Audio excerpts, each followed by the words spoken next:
It's showtime, folks. Welcome in Chase and Big Joe on this Friday. We're live at the Omni Nashville Hotel at Kitchen Notes, our home away from home.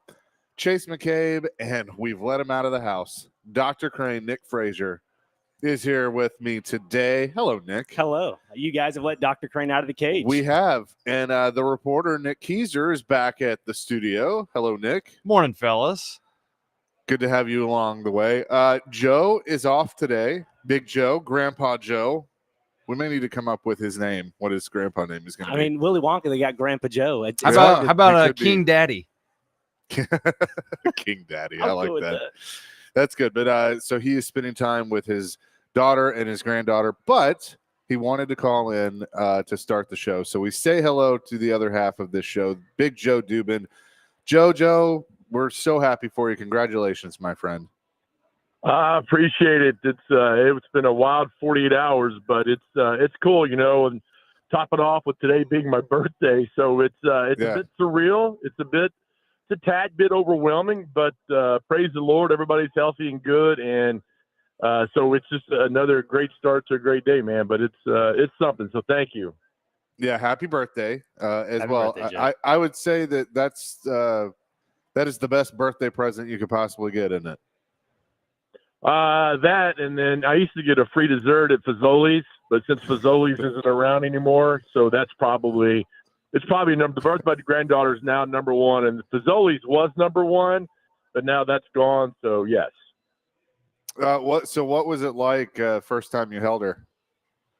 It's weird because you see my grandfather and her, my mom and her, me and her, and just all the spirit that, that you've grown up with. And you just know that is it sounds kind of corny, but that's kind of like the bloodline, I mean, I was fortunate enough to have the best grandpa to ever walk planet Earth and the most amazing mom. And that spirit, praise the Lord, carries down through her. So that's what hit me. That's what hit me pretty hard when you're holding her. And then you're like, she's the same size as a football. And so I was showing my son-in-law how to hand her off like a football. Like, here's an RPO. And he was like, please leave and go back to Tennessee. But it's fun because she's like a little RPO right now. I'm like, I'm going to ride you to the line of scrimmage and I'm going to pull it out the last second and hit the tight end over the middle. And I'm already teaching her about shotgun snaps from the one. I'm like, we're not going to do that, honey. Yeah. You're going to grow up one day. You're going to marry a coach who's not going to do shotgun snaps from the one. Exactly.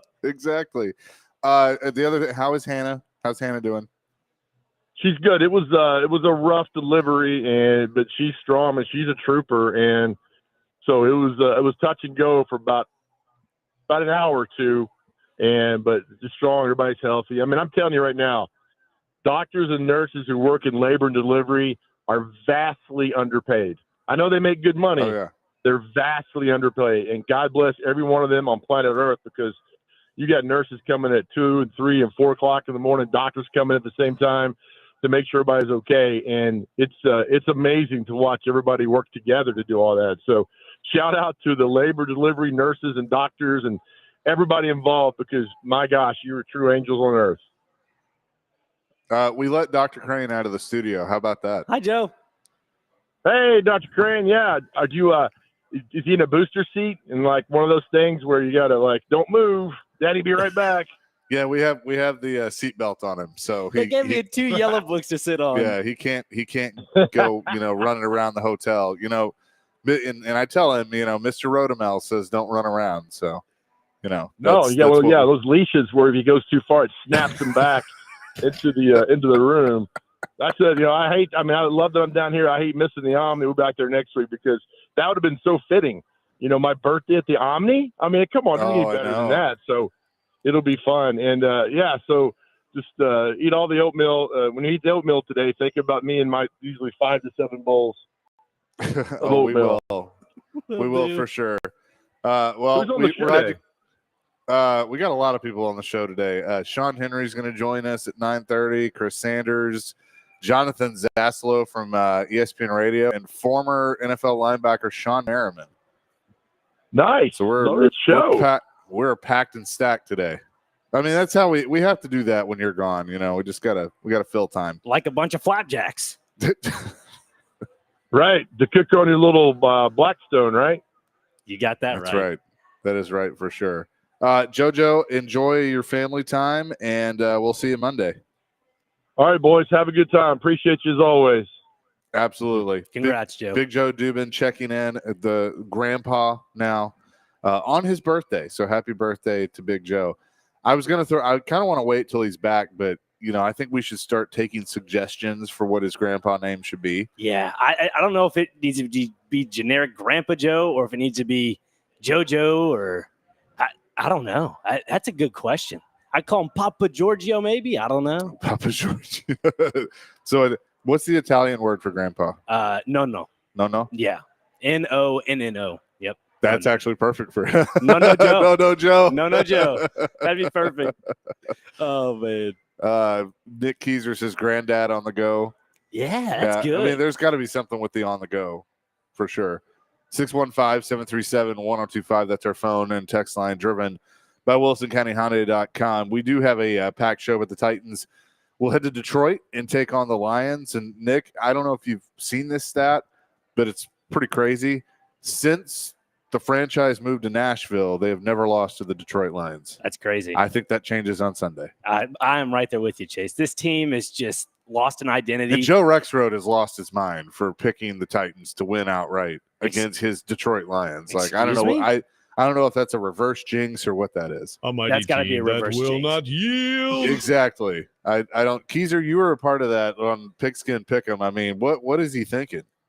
Honestly, I have no idea. He's on something this morning. I don't even know what else to say. He became a kid in a candy shop last year when that team was doing well. So I think he just wants some reverse psychology, honestly. Did he forget to take his morning coffee or something? I don't know. He had plenty of it today. I don't know. DeAndre Hopkins, officially a member of the Kansas City Chiefs. And here's the thing. Yesterday, Willie Donick and I did the afternoon show. We had Teron Davenport on. Willie and I are on the same page. We need to hear from Ran Carthon today. And, Teron is like, I think he will at some point, but it might be around the trade deadline. I kind of feel like you need to get out there today. Yeah. That's just me. I think that there's a lot of pressure on Ran Carthon. There's a lot of negativity towards him. Some he doesn't deserve, I will admit. But, TD even said it on the TD Power Hour. He needs to do better in some ways. I think just getting out there and say, hey, this is what we're thinking right now. This is kind of why we did this. Take 5 minutes. I mean, like, I think that would help him. Yeah, absolutely. And, I slept on it a little bit because I thought about what you and Willie said and also put in Teron's input as well. But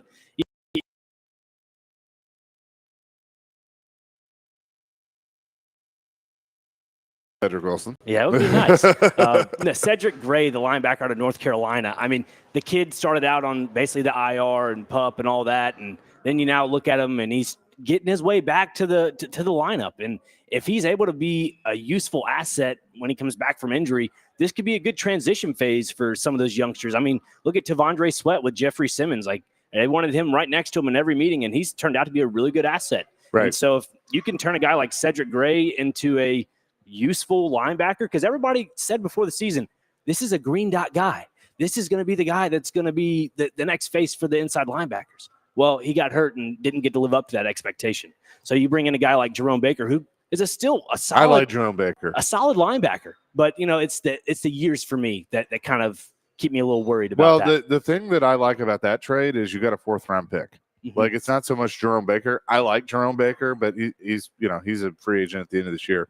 So that's whatever. But you got a 4th round pick. And I mean, we've seen over the years, you get pretty good talent in that 4th round. And so I think that's what Ran Carthon needs to do, is start stockpiling as many picks as possible. You got a conditional 5th for Hopkins that could become a 4th. You got the 4th in the other trade, and we'll see what else they do. I mean, don't forget about the 6th round pick with Ernest Jones when they got him the first time. Yeah, it's a conditional 6th that could be a 5th. That's a good point. So they're adding that draft capital, which is so important. I heard somebody refer to them as a lottery ticket. I mean, that's kind of what they are. But you need as many of those as possible, because you don't have a 3rd, because you gave that up to get Snead. So we'll see, if Harold Landry or somebody like that could be on the move, which, I think you could get upwards of a second, for somebody like Harold Landry. Maybe somebody overpays and gives you a first, but I doubt it. You never know. I will reiterate, though, because in the preseason when they played against the Saints and he joined the broadcast, he mentioned our scouting department will be emphasizing on those late round draft picks. Yep. I'm going to emphasize that because he did mention that very specifically about that this is a team that we are going to emphasize in the draft on late round picks. So I feel like you're kind of putting not all your eggs in one basket, but you're emphasizing that, which kind of leans toward you got to pay attention to these late round picks if you're a Titans fan. Oh, yeah. And look, the late, great Floyd Reese was very good at those. I mean, you get some diamonds in the rough with those late round picks. So they are very, very important. We're up and running here on a Friday live at the Omni Nashville Hotel at Kitchen Notes. Chase McCabe, Nick Frazier with you. 615-737-1025. That's our phone and text line. Driven by WilsonCountyHyundai.com.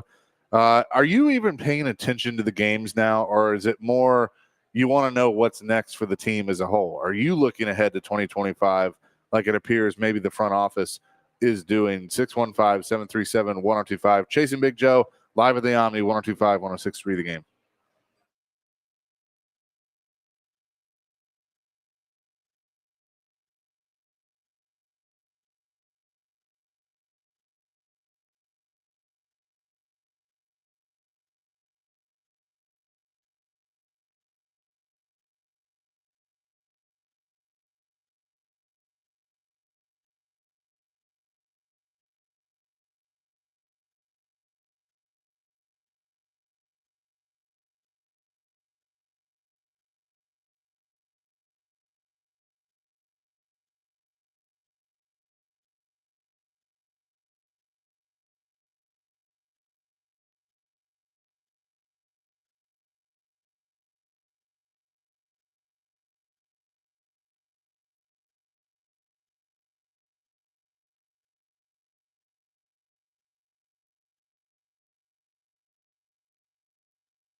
we're going to see in the long run that they're going to spend this offseason trying to figure out what else their options are at quarterback. And, do I think Will Levis could still affect that? Yeah, I do. Do I think he's at a critical moment of the season? Yeah, I really do. The next opportunity he gets is, for me personally, I think it's probably his last as a starter. Host Charles Robinson yesterday on Robbie and Rexroad, chasing Big Joe. No Big Joe today. Nick Frazier sitting in here at the Omni Nashville Hotel, 102.5-106.3 The Game. Have the Titans turned their attention to 2025? I would say the answer to that is yes. I mean, obviously, they're not giving up on the season, even though I don't really think there's too much left here. But I do like that they're kind of looking ahead. What's interesting is what he says there about Will Levis and is he the quarterback of the future? I don't know your opinion, but I kind of feel like I'm in the boat of probably need to look elsewhere. Yeah, my thoughts on Will Levis, even beginning the season before training camp, I've said on Force Company and other shows that, it's signs of regression and signs of progression with Will Levis. Yeah. And that's where the Titans get stuck in that mucky middle with quarterbacks. And you're going to have to move on from them. That was my whole thing from the very beginning is this is not a quarterback that can lead you to a potential Super Bowl. I mean, from what we've seen with the Titans, it's just not it. No. And it's interesting. What are they going to do at that quarterback position moving forward? Do you go and try and find a veteran? I would try to do that if you can. Now, obviously, it's not easy. They don't grow on trees. Now, one intriguing one that I kind of thought about because there were some rumors of maybe he'd get flipped to another team at the trade deadline. Matthew Stafford still has a lot left in the tank. Mm-hmm. And, the contract's workable. I think that, I'm not saying this year, but, I saw some rumors on Twitter. I don't know how true they were, that Minnesota may try and swap Sam Darnold and Matthew Stafford because, Stafford's won a Super Bowl. He's more equipped for a playoff run, than Sam Darnold. And, watching that game last night, there were some throws that Stafford's making that Darnold can't make. Exactly. So if you're Minnesota and you've realized, okay, now you've lost 2 in a row, but you kind of realize, hey, we could go for it. I think you would want somebody like Matthew Stafford. The Rams have gotten to that point where they have to get draft picks because they don't have any. They won their Super Bowl and they have kind of hung around, but I think they realize they need to kind of look ahead to the future. I think we ask the question every year what Sean McVay is going to do. So, and look, Stafford could almost, he's going to be 37, could say, hey, I'm good. I've had a good career and hang it up. I don't think so, but you never know. So that could be an interesting one. Like if you brought Stafford in here, you keep Levis. I mean, Levis can be, the backup and maybe it turns around. Right. But that could be interesting. I love that you brought up Matthew Stafford because that's been one of those people that has been on my radar, even though, maybe he's not a Titans, possible trade option or maybe next year somewhere down the road. Because if you go back and listen to Brian Callahan when he talks about quarterbacks and how he's, been a quarterback's coach for so many different quarterbacks, he mentioned Matthew Stafford's name a lot in these press conferences when he speaks to the media. And it just, there's something about that in my gut telling me, maybe Matthew Stafford is on the Titans' radar to some degree. Maybe. Now, at the same time, the smart play would probably be just to say no and just completely blow it up and go into full-on rebuild and actually say that. Right. And it kind of feels like that's where it could be going. It's just interesting to ask the fan base because I do think there's kind of a mix with the fan base of, no, go get Stafford and build around that and kind of do what you did with Tannehill. I mean, because you could do that. And, your hope is this draft class in 2024 continues to develop. Willie and I kind of broke down Rand Carthon's two draft classes. Right. And that, 2023 is not looking great.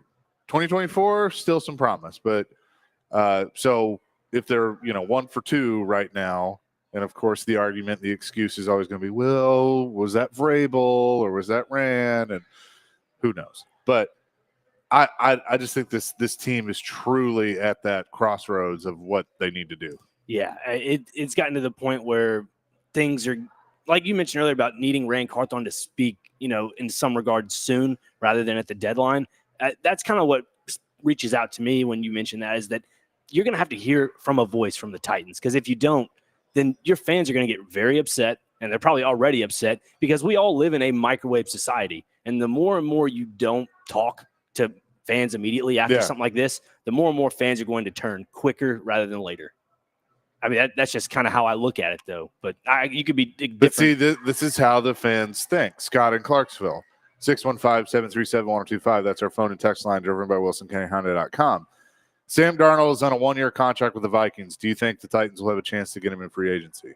I mean, if he goes to free agency, yeah, sure. But Titans will have to spend an arm and a leg. Is it? I don't think he'll cost that much. Really? No. I mean, he is what he is, and the league knows what he is. He is a stopgap. That's what he is. He's going to get you from because that's the thing with the Vikings.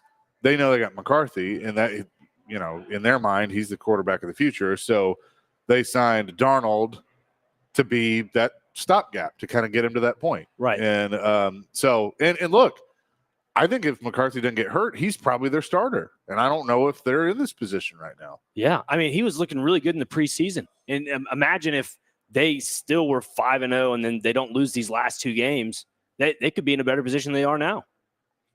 Yeah, exactly. So Jared weighs in. He says, I'd take Stafford, but I wouldn't trade much for him, given that I could just sign Daniel Jones for no picks and save money. That's it. Look, and that's a good point, too. I don't know if I want Danny Dimes, but that's where they are of, do you go sign a veteran? Like, to me, if you have the right team around him, Matt Stafford can probably get you somewhere. Yeah. I mean, like, if you give him a solid offensive line, because we've mentioned it with Derrick Henry this past week, the right tackle position obviously is a concern for the Titans. Yeah. If you can they don't have one. Right, they don't have one. If you can solidify that and just make sure J.C. Latham can still continue to progress on the left side of the line, then yeah, you can go after a guy like Matthew Stafford. The only way you're able to go after a veteran-esque quarterback is if he knows that he'll be able to be protected. Because if you're a quarterback and you're going into free agency, or you're a possible trade asset and you're looking at teams like, oh, maybe this team's interested in me, and you don't go to that team because why? The offensive line play is horrible. You can't stand in the pocket for longer than 2 seconds or you'll get sacked. Yeah. And they got to keep addressing this offensive line. I mean, they absolutely you just hit the nail on the head. I mean, if we go into next year and they don't have a right tackle, then I'm going to say it every day until it happens, that somebody should get fired. Yeah. And I'm usually not that way, but they thought they could get by this year. They thought that Bill Callahan could fix whatever they had. And look, I think what's interesting is I think he's made Radunz into a serviceable player. Mm-hmm. I don't think he's great by any means, but I don't think he's terrible. So I think he's done a good job there. But it's interesting that we've hit a nerve with people. Jeff said Stafford is very good and played awesome last night, but he's getting old at 36 or 37. Here we go with the age thing again. I mean, I think we've seen with quarterbacks especially that you can play beyond that. Yeah, and I feel like people are looking at, Matthew Stafford and trying to compare him to Aaron Rodgers to some degree because they're both at the upper ages of their career. But if you look at Aaron Rodgers, he hasn't been having the best season this year. They brought in Devontae Adams to hopefully turn that around. Matthew Stafford's a little bit different because Brian Callahan and Stafford have a rapport that they've built in years past. If you bring in a guy like that, you're going to have some familiarity in the playbook, familiarity just with certain passing routes and stuff like that. So, I mean, I wouldn't be too much of comparing Rodgers to Stafford. Yeah. That's just kind of like that's the underlying tone with some fans out there. Cameron says, I will lose it if the Titans waste another 3 years on a busted retread. Tank and draft your quarterback. That's the only way you have a chance to win one. Lenny says, I got no problem with rebuilding because obviously that is what is going to happen, but I'm not into tanking. You have to win every game or have to try to win every game. I'm a fan. I go to the games. I have season tickets. I want to see effort. I never leave before the game is over, and I expect them to do the same. This is what's interesting. Is there a difference between tanking and rebuilding? I do think there is. Mm-hmm. And I kind of feel like you're seeing two different perspectives. You can rebuild, which they kind of were doing this year. I mean, they made so many changes. You can you can kind of classify that as a rebuild. I think a lot of people want to put in their mind the rebuild is you're not going to be good for a few years. You go and you get high draft picks, you bring in young talent, you build around there. And that's what they have to do. I mean, you got some player like the Rams. I mean, they traded for Matthew Stafford. They traded for some key pieces that helped them win that Super Bowl, but they also had some draft picks that helped them win that Super Bowl. There has to be a mix. There does. And for the Titans, I think they're at the beginning stages of all this, like we're talking about now. They're at the beginning stages of acquiring those late round draft picks. And if you can, like you were saying earlier, get those diamonds in the rough, then you're able to develop those. Because once you get to that point, then it becomes a 1 to 2 year process. Because people are, like I said before, microwave society. People are so engaged to, man, maybe since they're so bad this year, they could have a potential top 3, top 5 draft pick. They can turn it around in one offseason. No, unless you decide to turn that top 3, top 5 draft pick and trade back and get more picks from that. Maybe you do that, but that just puts more emphasis on the scouting department. And I mean, hell, they've done it before. Like Carthon said, like I said, he wants to put more emphasis on I forgot the word. My goodness. The scouting department. Goodness gracious. Our friend Ricky has said, here's a wild card for you. Bryce Young. He's about to try out for the rest of the season. Total trade bait. It's interesting, but I just think he's not it. Yeah. I don't know. Unfortunately for him, he's a Heisman Trophy winner. It's unfortunate because he was put in a tough spot with Carolina. They didn't have much to really work on. If you were to bring him to the Titans, it's kind of the same scenario. I mean, my whole thing is if you don't have a solid offensive line, no quarterback's going to succeed in this offense. I'm sorry. I know it sounds very blunt to say, but if you don't have a solid offensive line to really get you something somewhere, then there's no point in going for a quarterback. Yeah, 100%. Coming up next, we'll talk to Sean Henry, the CEO of the Nashville Predators. They got him a win. They're in Chicago tonight. Back here tomorrow. We'll do that and much more with Sean next. 102.5, 106.3 The Game.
Chasing Big Joe, 102.5, 106.3, The Game here on this Friday. We're live at the Omni Nashville Hotel, our favorite, at Kitchen Notes. Predators in action tonight against those pesky Chicago Blackhawks. We'll have pregame coverage for you at 6:30 here on 102.5, 106.3, The Game. Let's say hello to the CEO of the Nashville Predators, Sean Henry, who joins us now. And Sean, I just need to start this off by saying you're welcome. I took one for the team. I stayed home Tuesday, and the Preds won, so I guess I'm never allowed back. That's pretty accurate. If I see you Saturday, then we're gonna have some issues, man. Big Joe's gonna come bounce you out of there. I mean, I don't know what to do. Like, I really am because I was sitting there Tuesday. We did the show at the arena, and I was planning to go to the game, and I kept having this feeling of maybe I just need to sit this one out. I need to take myself out of the lineup. Maybe it's my fault. I'm not carrying the weight. And the Preds won 4-0. I mean, not only did you win, it was a shutout win, and it was a great win. So, I mean, I don't know what to do. I'm kind of conflicted. Well, it's easy. Stay away. We got all the food that night, too. It's kind of fun. But more importantly, happy birthday, Joe. It's a pretty big week for him. New grandpa. He turned 60. I mean, it's incredible. Great day. I'm going to tell him you said that. He is off today. He's spending time with his new granddaughter, but yeah, it's been pretty cool to see that. And just the I don't know if you've seen some of the pictures on social media, but the joy in his face, because it's certainly there. You know what? It really is. It's so happy. And I became a grandfather last year. It's the best thing in the world. So I'm happy for him, his daughter, his son, who's an uncle in high school, which is always pretty cool. So good things all the way around. Absolutely. Predators head to Chicago. Are you with the team or are you back here? I stayed here. Today is Father Ryan's homecoming, and my daughter's in the court. Oh, wow. So I get a chance to escort her at halftime, which is a lot of fun. Very cool. So it kills me not going. I was going to be on this trip. We have a lot of partners with us, but our homecoming got delayed a month because of some rain, I guess. I didn't know football got rained out. Well, so I'll text you tonight and be like, hey, why aren't you working? Why are you being a dad? Why are you doing these things? Well, fortunately, I'll be watching it on my new FanDuel app. So yeah. There you go. No, I won't. I'll watch on ESPN Plus tonight. Oh, that's right. It is ESPN Plus. There's also a Bud Light official watch party as the Preds are at the United Center taking on Chicago. Wayne D, DJ Battle, they'll be at Neighbors in Franklin for that watch party. These are pretty cool. I like that you all bounce around the city so fans can come out and kind of be a part of everything. Yeah, it really is fun. You always want to take the party to where people are and instead of locked into one place, which has its merits too.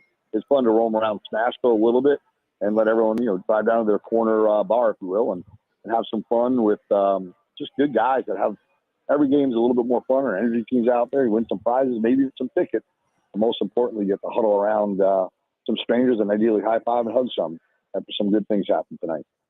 We're talking to Predator CEO Sean Henry on the Chasing Big Joe show. We've let Dr. Crane, Nick Frazier, out of the studio, so he's sitting in today, Sean. Well, he's another product of the Mighty Irish. I assume I'll see him tonight at the game. Sir. Yes, sir, indeed. Yes, sir. I'm part of the Mighty Irish. Was on the football program for about 4 years or so. So, I feel pretty good about tonight's game. I think they could get a good win. But I'll really no doubt about it. Especially if you're going to be there, we'll win. Go ahead. Hey, I appreciate that. Thank you. Hey, I wanted to ask you about Halloween. Listen, I know it's on the horizon. Is there any way you can kind of get rid of that age gap there? It says fans under the age of 12. Like, can you make an exception for Chase? He wants to dress up. Big Joe. No, I think Nick wants to dress up. Is that possible? There's no age limit on dressing up. I got my costume all set. I'm not going to lie. I love having games on big days.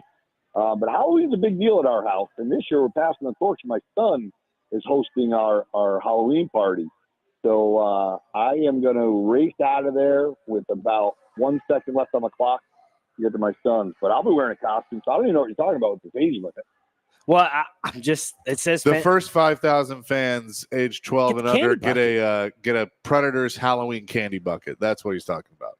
Yeah, there's no moratorium on dressing up, though. Yeah, but Fuck it, I you feel bully. like it gives some Good sort of gosh. incentive, though. I mean, if you dress up, it gives an incentive to actually get the candy bucket. Like, is there any way I could, snag a candy bucket? I look like a 12-year-old sometimes. You act like one. Yeah. I'll tell you what, you show up that night in a good costume that we all judge, and you'll get a full candy bucket. How about that? Done. Okay, I like that. Sold. I think if Sean deems it appropriate, then you Worthy. will get you will get the candy bucket.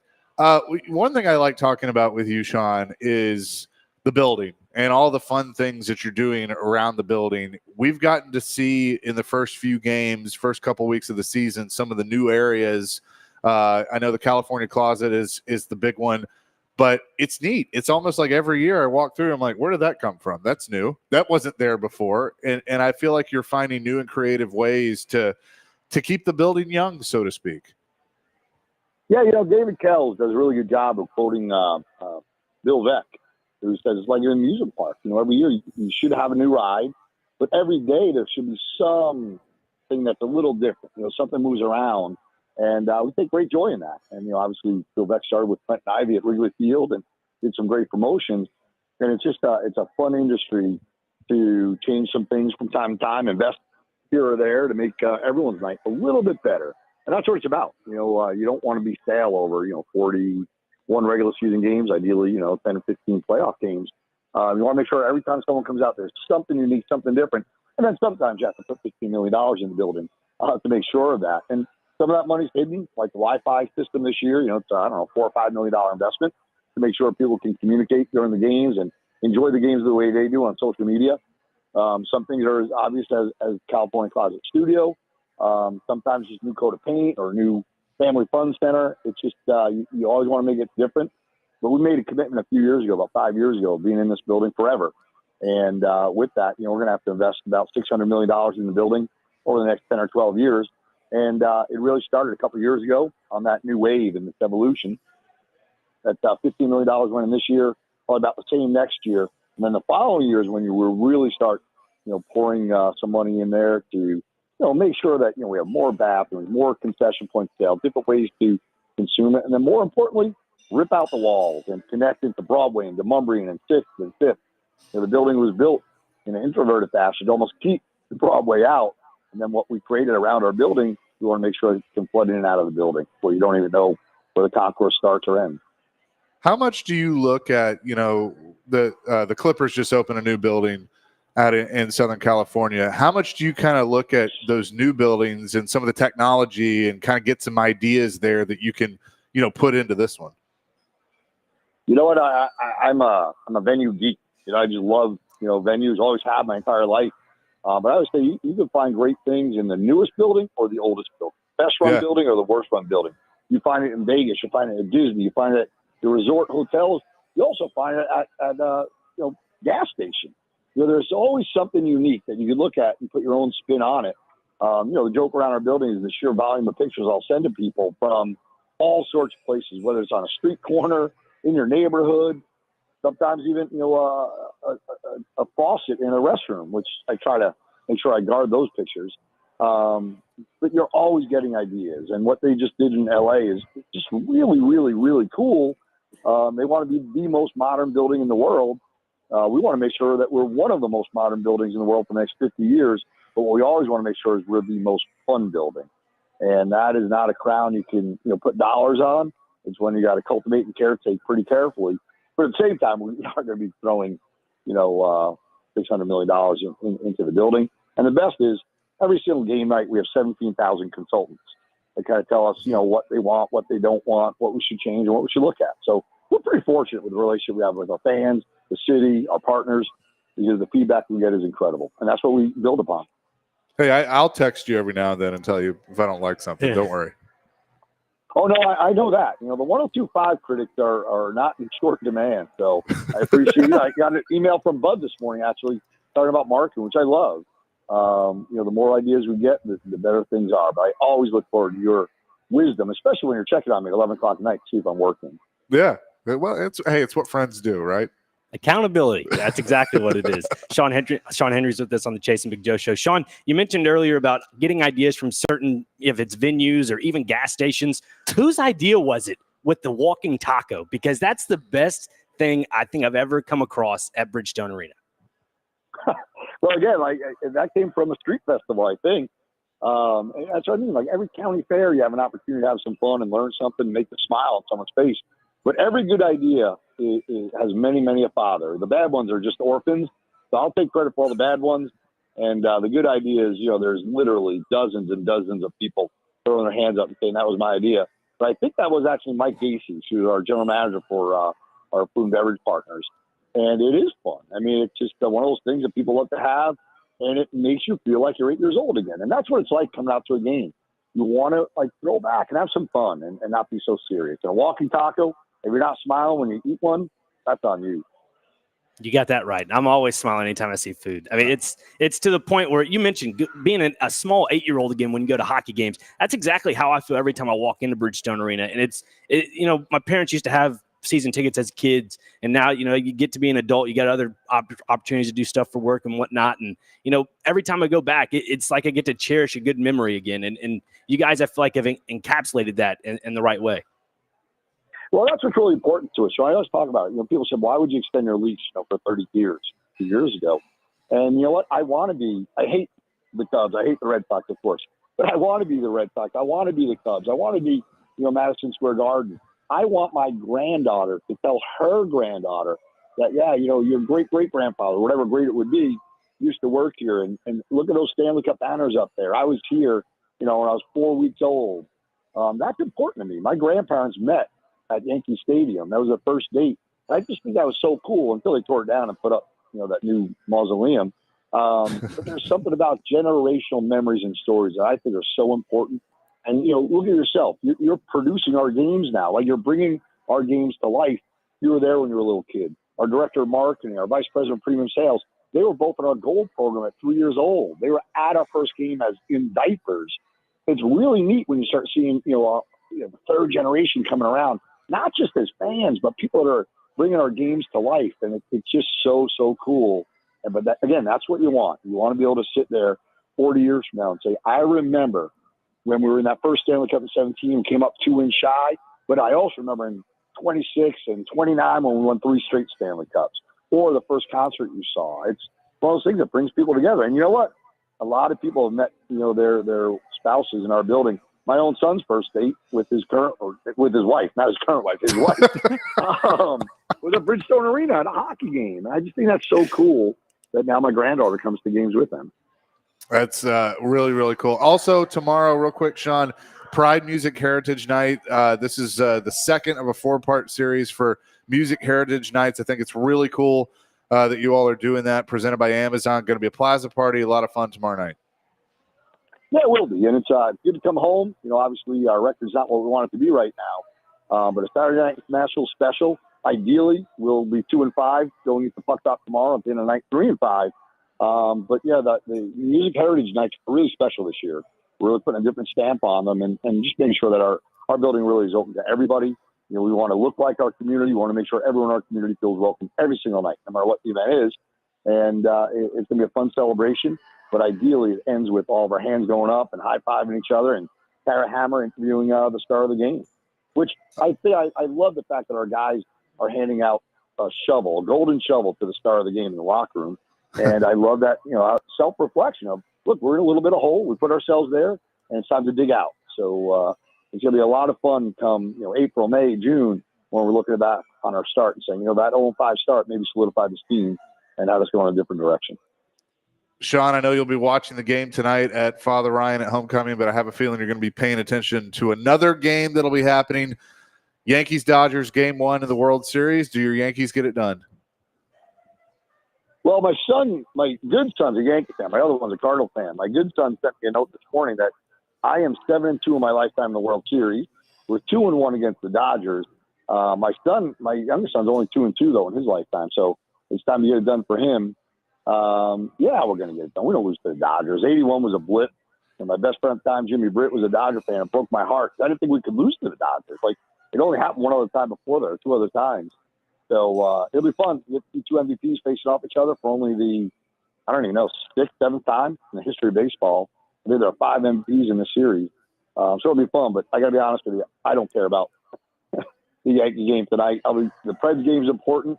When that's over, I'll tune in and ideally, see a big win for the Yankees. For sure. Sean, appreciate it as always. I won't see you tomorrow because I gotta stay home. I gotta do what's best for the team. I'll tell you what, Nick, if we see him tomorrow, we got to gang up on him and get him out of that building. Maybe new Grandpa Joe will come over and throw him out too. Okay. Probably. Done. Thanks, Sean. Appreciate it. Thank you, guys. Sean Henry, the CEO of the Nashville Predators. We'll come back with Chris Sanders, 102.5, 106.3 The Game.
Chasing Big Joe from the Omni Nashville Hotel, 102.5, 106.3 The Game. Moving fast and furiously today. Chris Sanders joins us now, pride of The Ohio State University and forever Tennessee Titan. Chris, DeAndre Hopkins, now a member of the Kansas City Chiefs. What'd you think of the trade? It's wild, man. I mean, I think that it was good for the Tennessee Titans because if you look at what's going on, they definitely need some draft capital. But even with the Andre Hopkins even being there, you know, they still wasn't winning any games. And if you look at kind of the usage that they kind of had with DeAndre Hopkins, he only had 21 targets, 15, receptions. So he's not being used. So he definitely wants to be in a place that he's going to be used. Do you feel like he was checked out at all? I mean, it's kind of hard because, I was watching his body language during the game. I think he was visually upset because he only had one catch for, -2. So he was visibly upset. He wanted to make some plays. But at the end of the day, he's coming to the end of his career. And if you don't win the championships, I think that's going to make his, legacy incomplete. What do you think the conversation is right now in the locker room? Man. You've seen two guys traded. Jerome Baker comes back. You're getting him. But it kind of feels like the front office is starting to look ahead as opposed to this year. Yeah, they're looking ahead. But here's the thing, and you may laugh at me when I say this. I think the Tennessee Titans are going to play better than they've been playing, and I'm going to tell you why. And the reason why they're going to play better is because there's going to be a lot of guys that's auditioning for a job. You got a lot of guys that are on the bubble. You got a lot of guys that are, not sure what team they're going to be on. So they're going to play hard, they're going to play physical, and they're going to do their job. So, even though they're like, okay, we've got rid of two good guys with Ernest Jones and, DeAndre Hopkins, there's guys that are still fighting for a position, also audition for other teams. So last week in the first half, I saw the offense that I've been waiting to see. A lot of play action, a lot of moving the ball around. And, my initial thought was, okay, Will hasn't been able to do this. Mason's in at quarterback, and so Callahan is going to run it. He's going to run the offense the way he wants to run it.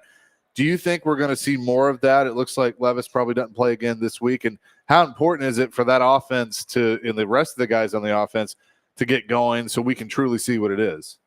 It is. They need some rhythm. I mean, they have to have rhythm on offense. I mean, we looked at last week, the first couple of series, they had a little bit of rhythm going on. But here's the thing that I kind of struggle with a little bit is when you get to the second half, you got to make adjustments. I mean, because if you look at the first and second quarter, the first quarter, the Titans were doing okay. They were running the ball.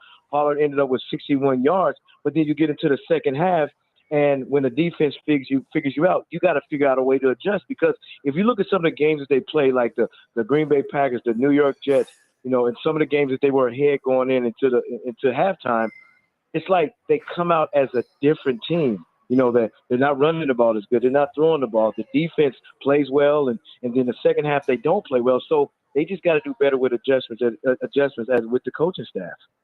Right now today, Chris, are you in the thought process of Levis probably isn't the guy, need to find either a veteran or try, if you get a top draft pick, then you go ahead and do it that way? Or do you think he could benefit from sitting a little bit, watching Rudolph, and then maybe you do go bring in a veteran next year that he can compete with, but you still don't completely give up on him? I don't want to completely give up on him. I think that, I know everybody wants him to sit and learn, but right now this guy needs reps. I mean, he needs experience. He needs to understand the speed of the game. He needs to read coverages, but he needs to do those things. And the only way you can do that, Chase, is getting in the game. I know everybody's saying sit him down, let him learn, but even though you're learning and watching film and doing a lot of walkthrough and going through practice, you still don't get the reps of the speed of the game, and that's exactly what he needs. Look at what he did when he played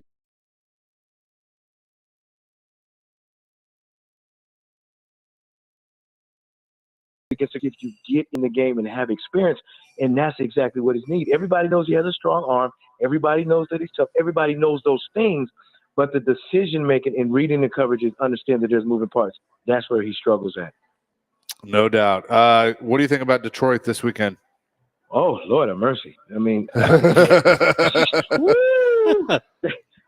they got some dogs, man. And the reason why I really, really like them is, I know their head coach is, real tough and, fierce guy, but this is a physical football team. I mean, their defense is physical. They got some good guys on the defensive line. They got some skilled guys that can make some plays. You got a quarterback, that's been consistent. He's not going to wow you with the things that he does, But in my opinion, I'm not crowning them already. But this is one of the teams that's going to be dangerous in the playoffs. Chris, appreciate it as always. Sorry we had to keep it a little short today, but we're moving No fast problem, and no furious. You the man. Appreciate we'll it. Love you we'll guys. talk next week. Love you too. Sounds good. Chris, Bye-bye. Chris Sanders, Forever Titans wide receiver, joining us here on the show. We keep it moving. We'll talk some college football next. Jonathan Zaslow is going to be in town with ESPN Radio, their tailgate show that you hear on Saturdays here on 102.5, 106.3 The Game. Vanderbilt, Texas. We'll get his thoughts on that and much more next. Chasing Big Joe, 102.5, 106.3 The Game.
Hour number 2, Chase and Big Joe, 102.5, 106.3, The Game on this Friday. We're live at the Omni Nashville Hotel at Kitchen Notes, our favorite. I'm Chase McCabe. Dr. Crane, Nick Frazier is here with us today. Nick Howdy. Keyser on the ones and twos as well. Sean Mark is our on-site engineer. I think I've made the executive decision. We're going to let Sean Mark play birthdays today. Okay. We're going to put him on. I think it'll be fun. We hope to be joined by Jonathan Zaslow here in a few minutes to talk some college football, but I just said this to you as we were coming on the air. There is a hell of a football game on tonight on the CBS Sports Network. Boise State at 5-1, 2-0 in the Mountain West. At UNLV, 6-1, 2-0 in the Mountain West. Get to see the best running back in the country, but UNLV, no slouch. This is going to be a good football game. Yeah, I mean, UNLV had that whole situation with their quarterback wanting to leave because of incentives, and they seem to not be fazed by it at all. And they've continued with their team, and look at them, 6-1. I mean, the big test will be Ashton Jeanty and the defense, because if UNLV's defense is able to stop Boise State's run game, then that's where you're going to have yourself a good back-and-forth football game. But if they don't, I mean, Jeanty could be he already is the front runner for Heisman, but he's a man amongst boys out there. UNLV is a home dog, too, at 3.5. Boise minus 3.5 on the road. I mean, obviously, they're the ranked team. I don't know. I think I know what I'm doing on my Friday night. There you go. Yeah, it's a 9:30 kickoff, I believe. It's pretty late. Perfect. So if you go to a high school football game, come back, you can watch most of this game. So I think that'll be good. How about Pitt rolling at 7-0? They just throttled Syracuse last night. They're making the committee have to really look at their cards and be like, wait a minute, that team's 7-0. Oh, okay, hang on, wait 1 second. So right now, is it Pitt, Miami for the ACC? I believe so. Yeah, those are the both undefeated teams. That's interesting. Yeah, Pitt's making it interesting. You got to make sure in their rearview mirror they have SMU, who only has one loss. So, and they've been handling teams pretty easily. I'm still not used to SMU being in the ACC. Yeah, it still hasn't. Like I'm more used to Cal being in the ACC than I am SMU. Yeah, SMU just screams Big 12. It just screams like that type of conference. It's just different. Nebraska, Ohio State tomorrow in Columbus. Nebraska has definitely turned it around at 5-2, but I think Ohio State takes care of it. Even though I don't like Ohio State, I do think Ohio State wins. Yeah, and I believe Nebraska's kind of run out of gas a little bit with just the momentum they've had with Dylan Raiola. I mean, he's a great quarterback. Don't get me wrong. Everybody calls him Patrick Mahomes Jr. for his resembling of mannerisms and stuff. Yeah, for sure. And so I don't know. It's a good ball club. They just got a lot more to develop on, and I think Matt Rule's got something out there in Nebraska. Just not tonight. 11 a.m. on ABC. Everybody's going to be watching from MetLife Stadium. Undefeated Navy hosting 6-1 Notre Dame. I can't wait. Navy and Army both having a great year. So the Army-Navy game is going to mean a whole lot more than it usually does. But they both got to play Notre Dame. So are they both going to have one loss to Notre Dame? Is one going to beat Notre Dame? I don't know. I'm excited about this one. Notre Dame, a 13.5-point favorite. Yeah, it's kind of odd to me because Navy and no Army. Respect. Yeah, no respect. And I think your friend Ricky says home dogs bark louder. Yeah, well, and Navy's listed as the home team, but it is a neutral site. They're playing it where the Giants and Jets play in MetLife. But that'll be a fun one. You got Washington taking on Indiana in a vaunted Big Ten matchup. That's another team that's undefeated that I'm like IU. It's getting to the point where there's a lot of really good G5 schools that have one loss, and there's a handful of teams that are not really powerhouses when it comes to football, like Indiana and so forth. And you're just thinking the committee has to give away some top bid spots to some G5 schools. They have to. I mean, they're going to get one. To one for sure, but can't they take away? They can, but they're not going to. Right. That's what I'm saying. They should, but they won't. Well, it's an argument though. But I mean, like for instance, do you take a one-loss G5 school and put them in over a 2-loss SEC school or a 3-loss SEC school? Maybe. I don't know. Joe is in the camp of the smaller schools. You can bring more attention to that and whatnot. But to me, I think you got to give a little more attention to these G5 schools because they're pretty good. Let's continue the discussion with Jonathan Zaslow, ESPN Radio, who joins us now. Jonathan, good morning. How are you? I'm doing good. I'm about to get on the plane to come see you guys. I've been told Nashville is amazing. What's in store for me? Have you never been here? I've never been there. Oh, okay. Oh boy. Yeah. Well, hey, buckle up.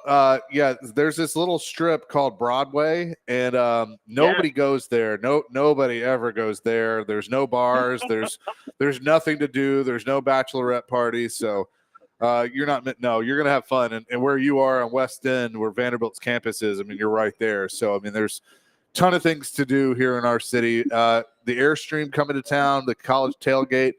I know you're gonna have some fun. I am very excited. Everyone has told me about Broadway. They've told me about the bachelorette parties. You better tell the bachelorettes I'm Mr. Steal Your Girl. All right, so I'll be there tonight. We're going to be going up and down Broadway, hopping into the bars. I've been told that I personally, because I love rock music, I've been told I will like the Kid Rock bar. Yes. So we're going to hit up a bunch of places, do a little boozing, you know my style. And like I said, we're going to have a really good time. I'm very looking forward to it. How excited are you to do the show from Vanderbilt tomorrow? Texas coming into town, but Vandy has made some noise this year with their big win over Alabama. They just continue to roll. I am excited. I think it's great timing that Vanderbilt, jumped into the top 25, this past week. So we got 2 ranked teams. Nashville, obviously, amazing city. So I think the tailgate scene is going to be a lot of fun. And look, I saw what it looked like a few weeks ago when Vanderbilt beat Alabama. Stadium was rocking. I'll never understand the whole concept of ripping down the goalpost. I mean, if my team upsets another team, I don't then say this is so much fun. Let's destroy our stadium. I say, you know what? Let's go to the other team's stadium and destroy their stadium. We beat them. So I'll never understand how that works, but I did see how excited everyone was, so I'm looking forward to the game as well. What about Diego Pavia? What kind of stands out to you about him? Well, you know what? Let me give you guys a little bit of a hot tip here. I wanted to get Diego Pavia on college football tailgate tomorrow. I'd have been, he's not going to join us on a game day, but I'd have been willing to tape something with him this week. I want to talk to the kid. He's been so terrific.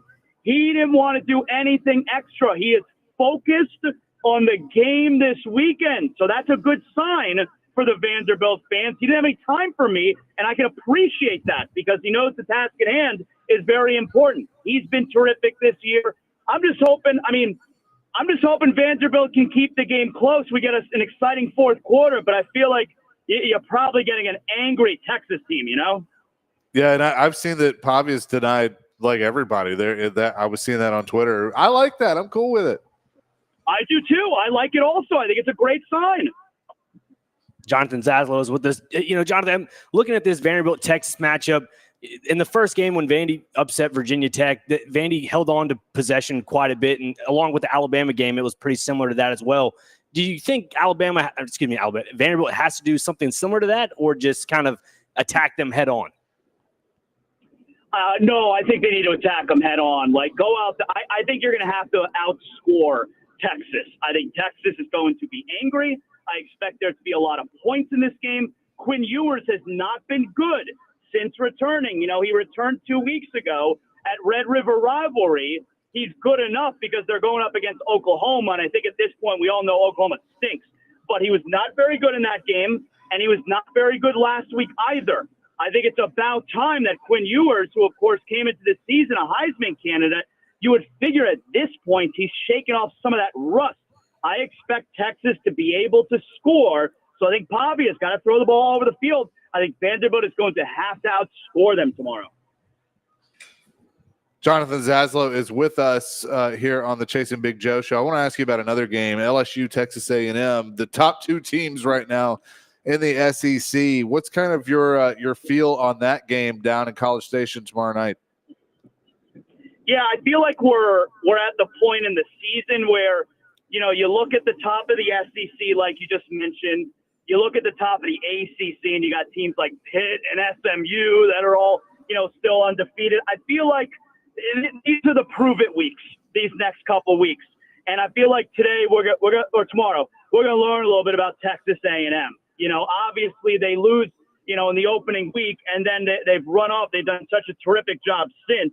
LSU has been sensational. They lose the first week. They've been terrific since. LSU, I meant not Texas A&M. but I think we're going to find out a little bit about both of these teams. A&M is obviously a surprise. Nobody figured that Texas A&M was going to be this team right now. So I think we're going to learn a little bit this weekend. I mean, can we see one of these teams in the conference championship? That'd be pretty nutty, right? I mean, everybody talks about Georgia, Texas, Alabama, LSU. I understand there's high expectations, but after week one, we didn't think LSU was going to be this team, and no one was talking about Texas A&M. So I think we're at the point of the season where we're going to learn about some of these teams. Do you think Tennessee is legit? God, I was ready to jump ship last week. I was going into that game. You know, Tennessee seemed to be teetering. You know, they barely got past Florida. I get it. It's a rivalry game. They lose before that. And then if they go and play last week Alabama, and I thought Alabama was going to win. I thought Alabama could have won that game by 10 points going in. And that was such a great effort from Tennessee. So I was ready to jump ship. And maybe I spoke a little bit too soon. So I think you got to give Tennessee a chance again. Going to be interesting for sure. Jonathan, enjoy our city. I know you're going to have fun. Don't hurt too much tomorrow when you do the college football tailgate show from 9 to 11 Central Time. But have a blast. We'll see you soon. I don't recover the way that I used to. So I'm going to get after it tonight, and then I'm going to try and get my 8 hours. We'll see. No promises. Stay away from the hot chicken, all right? Yeah, well, that too. All right. Thank you, guys. Yeah, absolutely. Jonathan Zaslow, he'll be on the college football tailgate show. You can hear that on 94.9 The Fan from 9 to 11 tomorrow, leading into a big day of college football. It is the Chase and Big Joe show. Chase and Nick Frazier today. We're live at the Omni Nashville Hotel. Coming up next, there was something last night that we haven't talked about yet, but oh my goodness, how did they miss that? We will discuss coming up next. Chase and Big Joe, 102.5, 106.3 The Game.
Chasing Big Joe, 102.5, 106.3 The Game here on this Friday at the Omni Nashville Hotel. Kitchen Notes, Chase and Nick Frazier in today. Big Joe being a grandpa.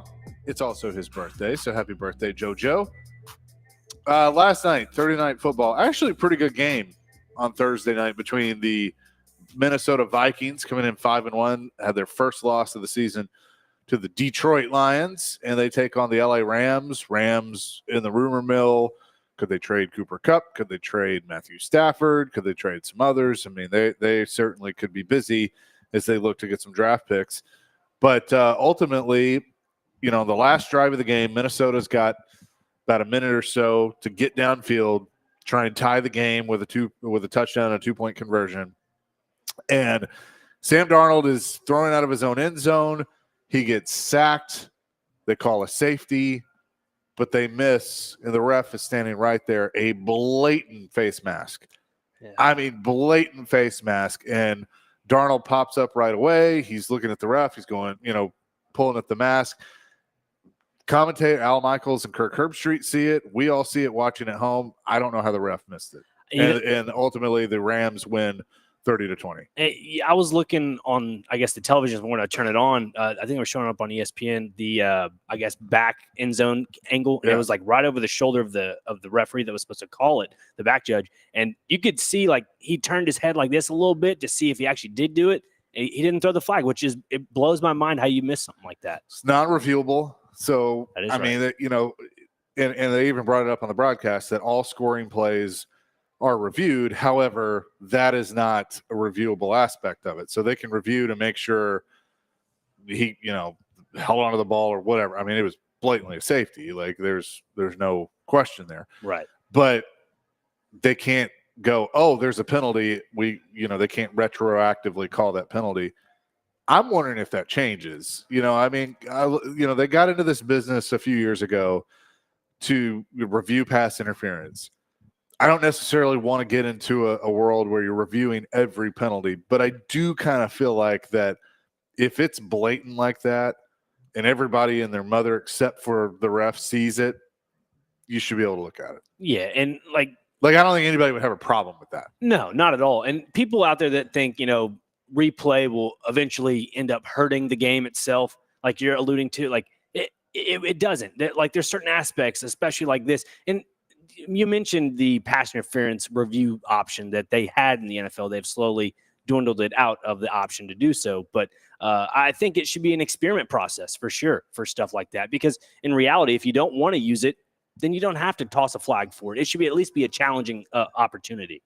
Yeah, I agree. In under 2 minutes, the replay booth would probably call that. But I just they're missing too many important things. And I'm not saying that the Rams had an 8-point lead. I'm not saying they weren't going to win, but you certainly took the Vikings out of any opportunity for trying to tie the game. I mean, who knows? They could have gone to – I mean, you got Justin Jefferson and Jordan Addison on your team. But I would say there's a good chance they could have at least gotten downfield and maybe tied the thing. Yeah, I mean, you also got Aaron Jones as a solid running back you can use in the passing game as well. I mean, that is a team that's been good all season long. And the fact that you're not able to allow them to go on a drive because of a lousy call that didn't get called, it's bad on the referee's performance. I just feel like, too, that you just see there's just so much bad officiating in both college and pro. It makes me wonder if there's going to be not another referee holdout, but there's going to be something along those lines that's going to have to be taken into another factor, because it's going to get to the point where teams and players are going to be frustrated, and obviously players associations will probably get into this as well. Yeah, but I mean, they should be, but are they? Because this has been a problem for years. True. And we went through the whole, okay, they need full-time refs, they need to be full-time employees. They tried that and it's like, okay, whatever, and got away from it. So I don't know. I think it's also on the NFL's fault from the very top with Goodell, because you have all these, I guess, NFL referee camps or whatever they are. Yeah. And you have to, I guess, be referred by a former referee, or you have to be referred by somebody that's already been in the system to get into this refereeing, I guess, class of some regard. But it should be people that are, I don't want to say like not in shape, but should be people that are physically able to run down the field, people that have some vision. If they have a vision impairment, if they have contacts, it should be listed on there. Or if they have to wear glasses, it should be on there. Like, you have to go through the X's and O's of somebody to be qualified to be a true NFL referee and or in the college football realm or whatever it may be. I just feel like there needs to be a nuance of referees that need to come in like the next phase. For sure. 615-737-1025. That's our phone and text line, driven by WilsonCountyHyundai.com. Coming up next, former NFLer Sean Merriman, linebacker, who's now part of MMA. He owns an MMA league. We'll tell you more about that, but he's going to join the show next here on the Chasing Big Joe Show, 102.5, 106.3 The Game.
Chase and Big Joe, 102.5, 106.3, The Game. Chase McCabe, Nick Frazier in today. Big Joe with the day off. He'll be back on Monday. We're live at the Omni Nashville Hotel at Kitchen Notes. We always like talking about different sports for sure, and this is a nice little combo. MMA, Lights Out Extreme Fighting, which is run by former NFL linebacker Sean Merriman, who joins us on the program now. Sean, good morning. How are you? Hey, good morning. How you doing? We're doing fantastic. Thanks so much for doing this. So obviously we're going to hit you with a lot of different things, but after your NFL career was over, what was it that led you to MMA and ultimately starting Lights Out? Well, I don't know if you guys know out there, but I started training MMA myself in the mid-2000s with, kind of some of the biggest guys at that time with Chuck Liddell and Tito Ortiz and Randy Couture, training a lot with those guys. And I really just started doing it to help me, right? I'll be an outside linebacker and pass rusher. It was great being able to use my hands and leverage. And trust me, I wasn't all that happy about getting my butt kicked some days by Randy Couture and those guys, but it definitely helped me out and kind of hung around the sport, which I launched Lights Out Extreme Fight. We got a big fight this Saturday. Lights Out Extreme Fight 20 will be live on Lights Out Sports TV, which is my new free ad-supported streaming service. So if you guys have a smart TV out there, iOS, Android, make sure you download Lights Out Sports TV. We'll be live this Saturday at 5 p.m. Pacific. So what's it been like promoting this and building this and being able to give these fighters an opportunity? Oh, it's fun when everything's good. You get a call at 3 o'clock in the morning that, you got to pull a fight because of maybe a fighter fell as physical or he's overweight or you got to find a last-minute step in. But it's great, man. I mean, playing on the biggest stage in the world with the NFL, or at least in this country anyway, and then having that opportunity to kind of transition into my second favorite sport, which is combat sports. And then now, understanding production, understanding live TV, right? We produce a live 3.5-hour show. So, we got a great show going on. And then, too, man, it's great because I got a lot of the NFL guys who come to the game and friends, and I look out and I see some of my former teammates and some guys I played against who also love the fight business. So it's been fun. Sean Merriman's with us. Sean, getting into the MMA realm of things, you have all these other leagues as well. What is one thing for Lights Out Extreme Fighting that stands out more than all the others? For one, we're the most distributed regional promotion in the world. We're live on Lights Out Sports TV, but a week later we're on Fubo and Bally's and Amazon Freevee, MSG Network, Amazon Freevee. What we got Pluto. I mean, you name it. And also going to announce here UFC Fight Pass partnership as well. So we're the most distributed regional promotion in the world. So for one, you get a lot of eyeballs, and when you have a lot of eyeballs, these next up and coming guys who are trying to make it to the UFC, they're like, man, we want to go fight at Lights Out because we know we got an opportunity to build our career. So it's a combination of two. Having the eyeballs, having the viewership, getting the best fighters. We really feel that we have the best next up and coming fighters that's not in the UFC yet. I love that because, as a kid, I grew up on the MMAs of Chuck Liddell and Rampage Jackson out there in Memphis. And you now have a promotion right here where you're able to develop talent. And along with, you could say some guys that are maybe not going to make it to the NFL, this could be their fallback. And they could be really good edge rushers at the college realm, but not at the NFL realm. And they decided to take on MMA. Has that ever occurred for you in your career in the MMA so far? No doubt about it. We got a guy, AJ, who actually was a linebacker from Oregon. We think he got a chance of being a star in this sport. He was a linebacker at Oregon, had his quick shot at the NFL for a minute, then played a little bit, I think, in the XFL, and just transitioned to fighting. And we're going to get more and more guys. Look, the NFL is tough, man, and even myself speaking, I've been traded, I've been released, I've been cut, and so. It's hard to remain there because it's so difficult to stay on the roster. So these guys, once they feel like their opportunity is done in the NFL, they immediately start to transition to the next phase of their life, and sometimes it's combat sports. Former NFL All-Pro Sean Merriman is on the line with us.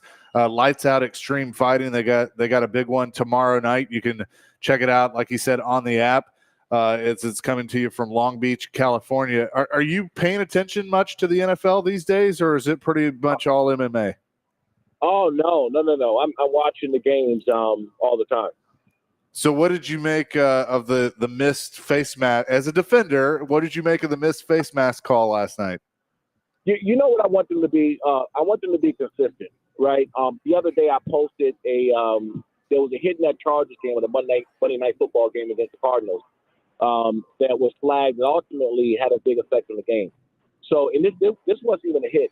I mean, his head was down, but he didn't actually make contact with the receiver, right? They called that it was a penalty, and so what I really wish to happen is be consistent, because that face mask was so blatant. Like, I don't care who you are or where you were. Like, the back judge could have seen that face mask. It was so bad. There was nowhere in the shoulder pads or jersey to make someone's head turn that way in the back of the end zone. It was blatant. So if you're going to make these rules and these calls, just make sure it's consistent across the board.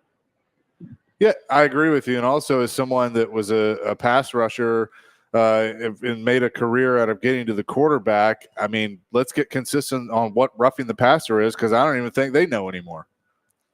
No, and look, the other day, I think it was a Steelers game I was watching, and the guy literally had it. He landed on it, but his body was halfway off of it, and they called him because he landed on the quarterback. And I'm like, I get it.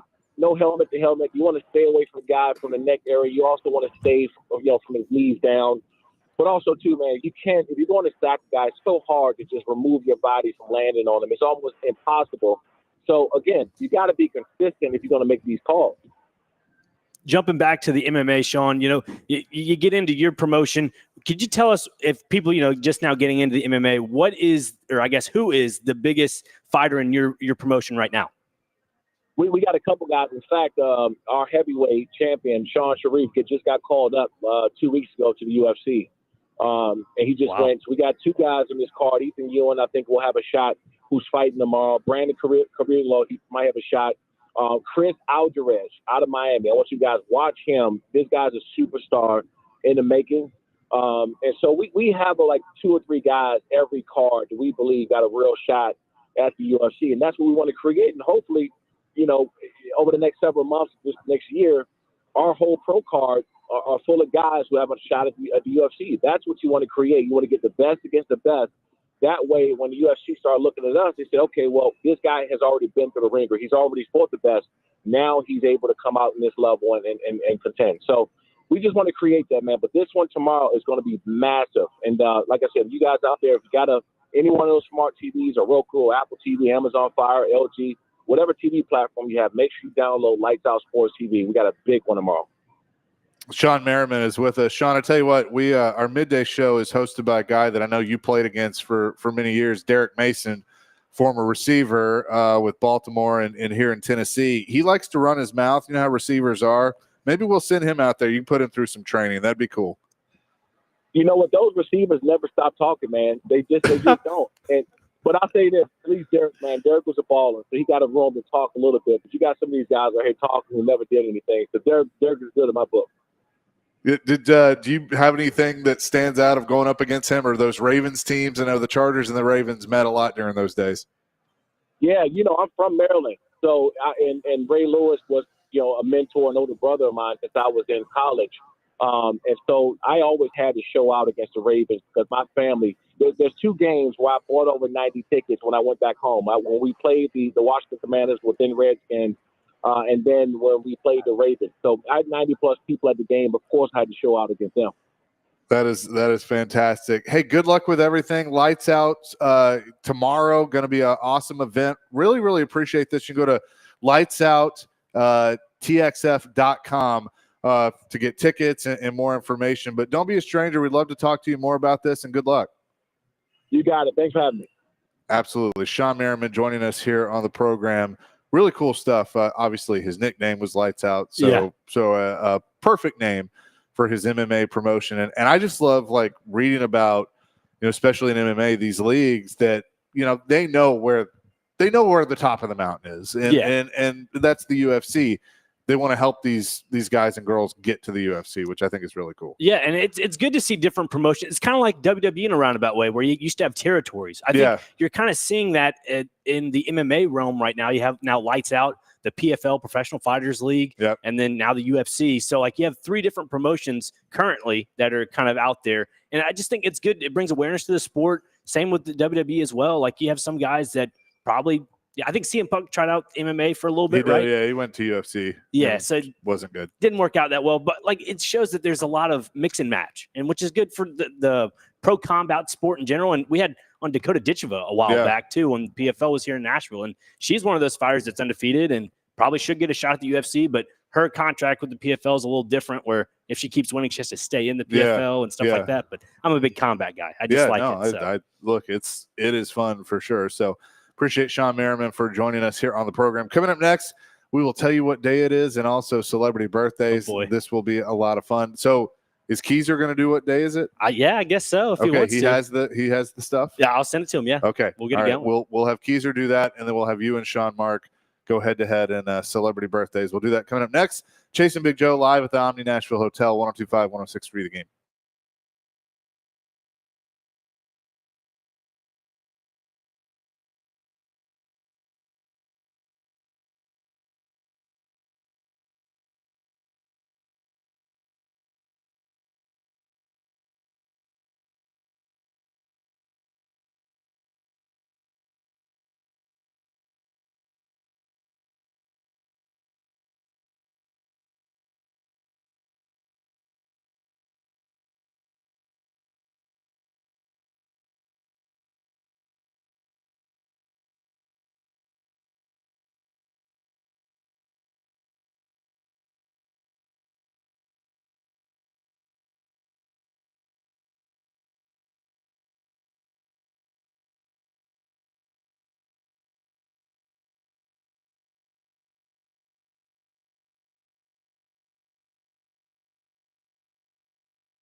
Chasing Big Joe, 102.5, 106.3, the game here on this Friday. We're live at the Omni Nashville Hotel Kitchen Notes. Appreciate them for having us. Big Joe with the day off, celebrating the birth of his granddaughter and also his birthday. Indeed. As well.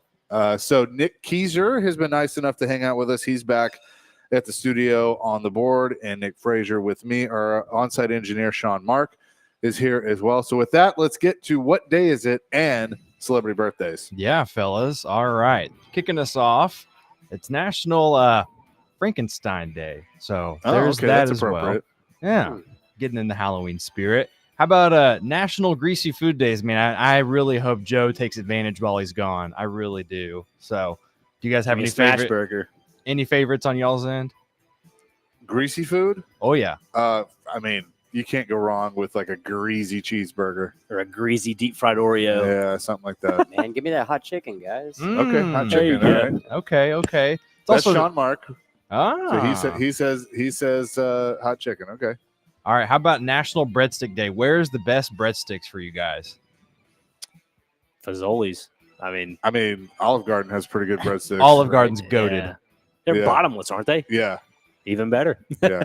It's also National Merry Music Day. So I guess anything that makes you merry. Oh, okay. Well, that's good. That's important. Yeah. And then Frazier, I cannot believe you're not doing this on this day, but it is World Pasta Day. Oh, don't worry. Oh. What you I gonna got make something later? up my sleeve. Maybe some tagliatelle pasta. I don't know. It's real easy to make. Just get some egg, flour, all the above, and mix it together. Not too shabby. Sounds good. All right. And then it's also World Lemur Day, if you guys like lemurs. Oh, okay. Lemurs are good, I guess. Go to the zoo to see them. And then I guess capping us off here, it is Sourest Day. So any sour candy you like, go buy some because it's a sour day. Okay. All right. Very good. Good job, Nick. With that, we got a lot of big birthdays today. This is a good one. Let's start off. And you must get within 2. You get 1 point. If you get it spot on, you get 2 points. Those are the rules. Bart Simpson, actress Nancy Cartwright. How old is Nancy Cartwright? We will let Nick go first. 69. Sean? I'm going to go 67. She is 67 exactly. Oh, no. Sean Mark out of the gate, getting it right. Actor Adam Goldberg. How old is Adam Goldberg? He has been in a lot of different movies, a lot of TV shows. You definitely know him. I think so. Name off a TV show. Um, Name sounds familiar. Running with the Devil, I think he just did. Trying to think of some other things that he was in. Could you tell us what year he was born? No, I don't because think that'll it gives it away. Let's see. He's been in How to Lose a Guy in 10 Days, Saving Private Ryan, Okay. The Exorcism, Dazed and Confused. Okay, A yeah. lot of different things. I'm going to go with 48. I'll go with 55. He is 54. Holy cow. Sean Mark up 3-0. From The Office and many other things. Actor Craig Robinson. How old is Craig Robinson? Oh, 56. 48. He is 53. Oh, No one gets that one. so close. If Big Joe was here, he would be so excited to know that he shares a birthday with the lovely and talented Katy Perry. How old is Katy Perry? 41. 40.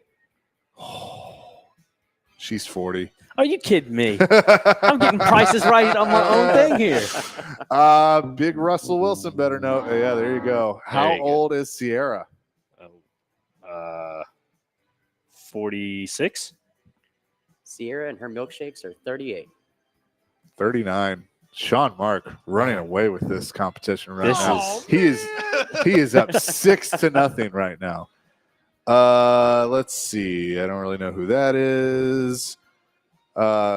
Actress Rachel Matthews. She's been on some Prime shows.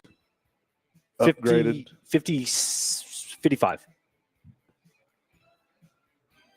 31. She's 31 exactly. No way. we got a barn burner here. Oh, boy.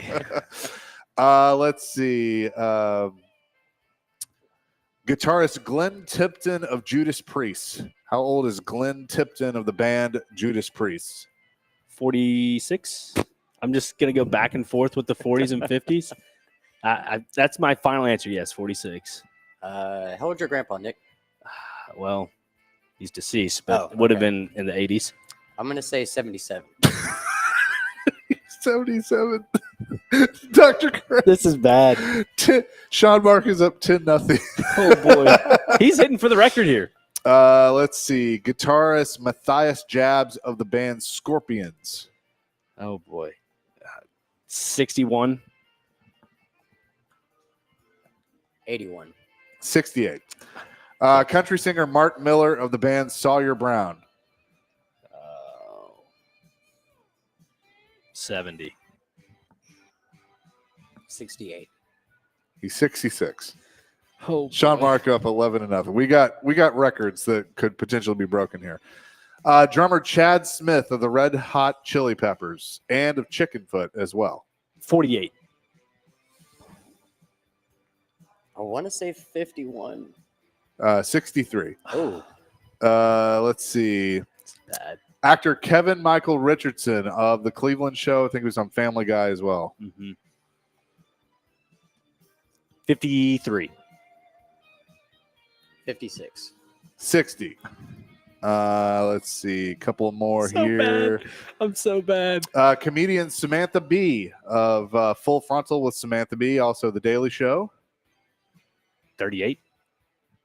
41. 55. Wow. All right, let's go to sports. Oh, please. This might be the comeback. How old is golfer Xander Schauffele?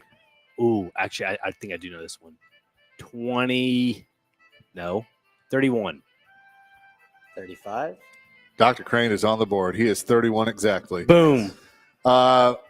Footballer Sean Wright Phillips. Sean Wright Phillips. I thought you might know that one. It sounds familiar. Going with 30. 36. 43. Mm. This one I'm excited about. Baseball Hall of Famer Pedro Martinez. How old is Pedro? Oh, he's got to be in his 50s. 52. 63. He is 53. Dr. Crane on the board. It's still 11-3, but yikes. You're making making grounds here. ESPN personality columnist J.A. Adande. I don't know if I'm familiar with her. Him. I'm sorry. He's been on Around the Horn and Oh, okay. a lot of different things. Going 42. 57. 54. Finally, last birthday. You're not going to win, but that's okay. How old is Big Joe Dubin today? 56. I love you, Joe. 60. Big Joe is 56 exactly. Boom! So Dr. Crane makes it a little better, but Sean Mark in his celebrity birthdays debut wins 11-5. Gentlemen, congratulations! Thank you. It was a good competition. It was for respectable. Sure. Once got to sports, like, all right, we're going to make up some ground here. Yeah, a lot of birthdays today for sure. That is going to do it for us. DVD is coming up next. And again, to all the guys out, first of all, happy birthday, Joe. We love you. We're so excited for you to be a grandfather. I know how much that means to you and glad that your daughter Hannah is doing well. But to all the guys out there, you made it to the end of the week, going into the weekend. We want you here. We want you happy. If you need somebody to talk to, you can always reach out to me, to Joe, to Dr. Crane, to anybody, or call 988 on your cell phone. We're all about mental health. You go and read Joe's story talking about his granddaughter. Look, it affects us all, but we all want you here, and we're all in this together. Have a fantastic weekend, a safe weekend, and don't go anywhere. D-Mace, Vingan, and Donick coming up next. 102.5, 106.3 The Game.